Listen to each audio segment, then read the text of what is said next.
The year is 1973, and the residents of a seaside village called Shima-mi are running for their lives. Their city is under attack by 3 bat-like Gyaos monsters, and the poor humans are no match for the soaring beasts. A young boy, Kusok, watches in awe as a large turtle-like monster emerges from the woods and defends the city.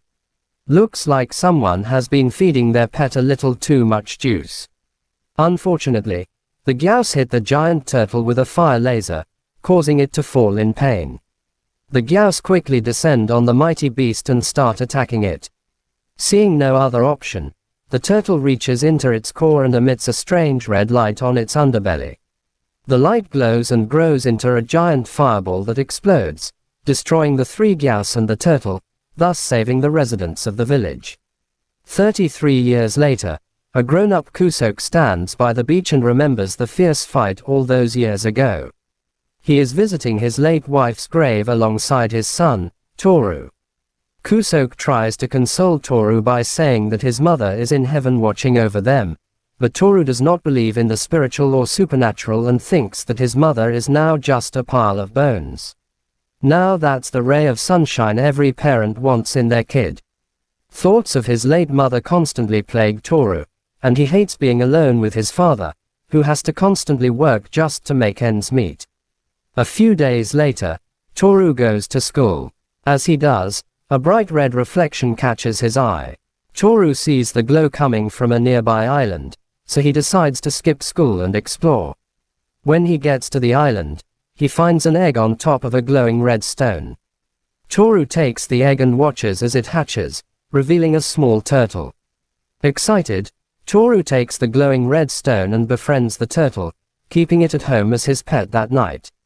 However, in the morning, Toru is shocked to see how much the turtle has grown overnight. Just then, his father comes into his room to clean, and Toru quickly hides the turtle, as his father doesn't allow pets in the house. But when his father is making the bed, the turtle starts levitating behind him, and Toru's neighbor, Mai, happens to witness this. She screams, scaring Toru's father and frightening the turtle back to Toru. When Toru's father asks her what's wrong, Toru begs Mai to keep his magical pet a secret, which she does, lying to his dad.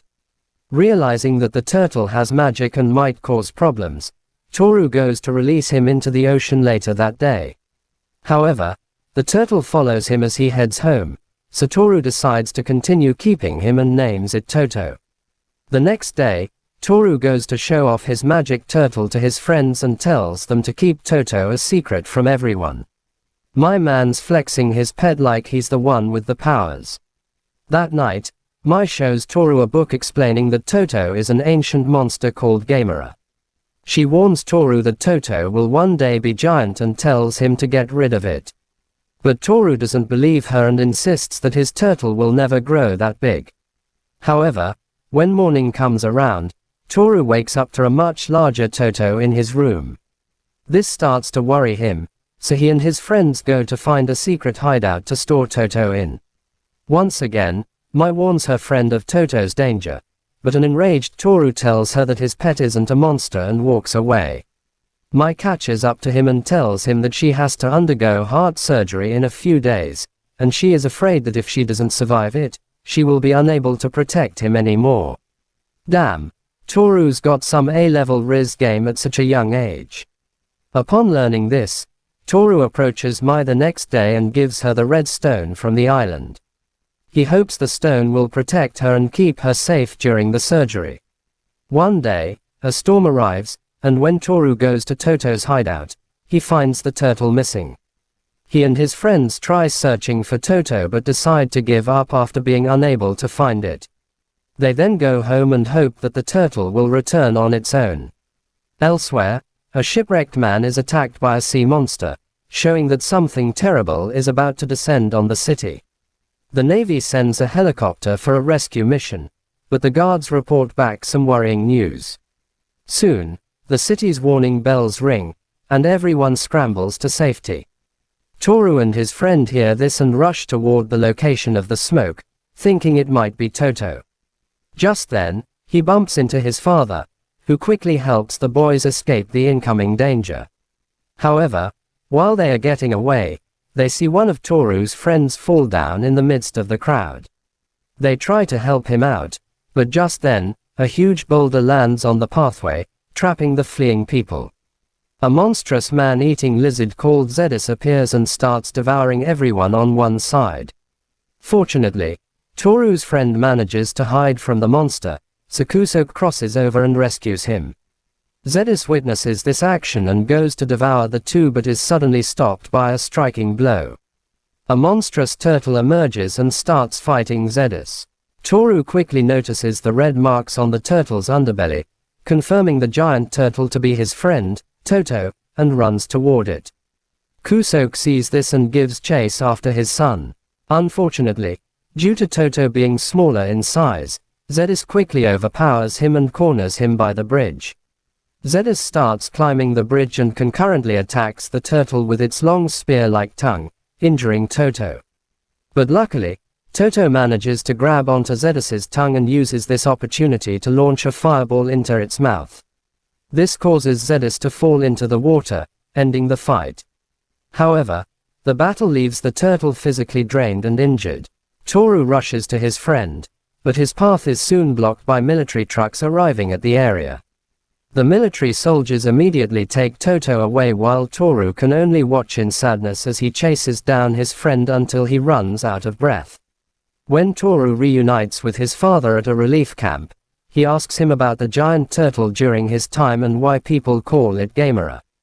Kusok explains that Gamera is a monstrous creature destined to fight other monsters and sacrifice itself to save humanity by blowing itself up. This news saddens Toru, as he feels that Toto's life shouldn't be that miserable. Meanwhile, the soldiers and concerned government officials start treating Toto. Knowing that an attack of this nature would happen again, the government had some scientists study the previous Gamera. The scientists found several glowing red stones in the ocean and deduced that the stones had some sort of power that could help heal and strengthen Gamera.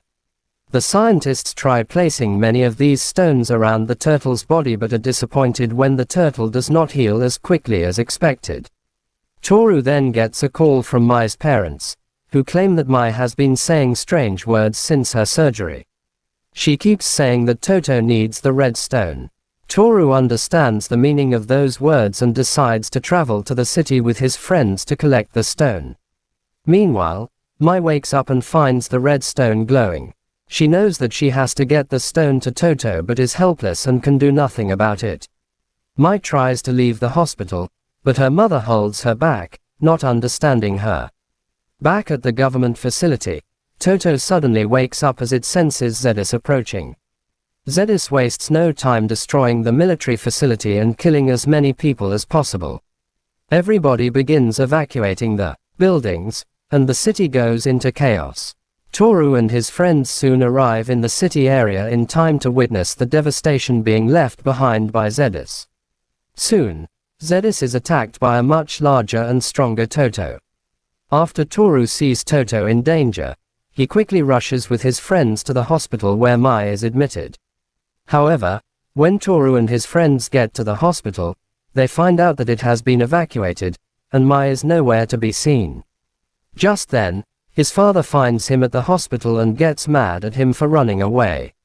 He tells him that he is afraid of losing his son as he did with his wife, then tries to take Toru back.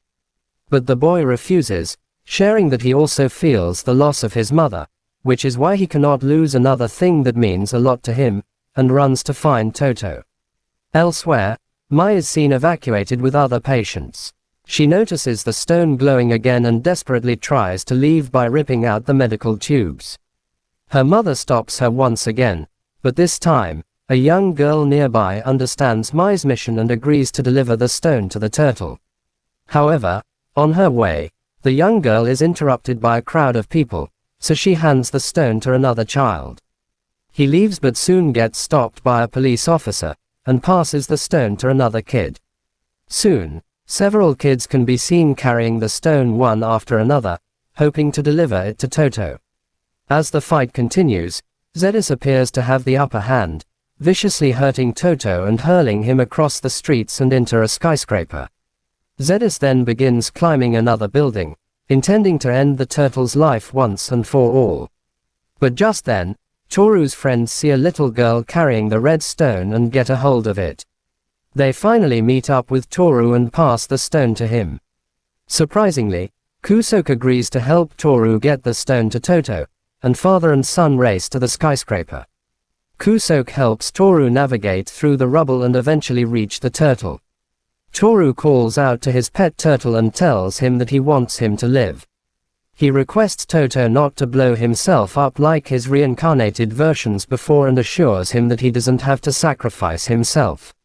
Their conversation is soon interrupted by Zedus, who finally lands on the skyscraper and knocks Toto down to the ground below. But as he falls, Toru throws the stone into Toto's mouth. This activates its full powers, and Toto levitates instead of hitting the ground. Toto then launches an attack on Zedus, retrieves his core power, and shoots a charged-up fireball into Zedus's mouth, effectively ending his reign of terror. After the victory, the military line up to capture Toto, but kids from all over, led by Toru and his friends, stand in between them. The kids refuse to let their turtle hero be taken away. In the end, Toru bids farewell to his pet and watches as he flies away, disappearing into the clouds above. As he does so, Toru finally calls him by his name, Gamera. Thank you for watching.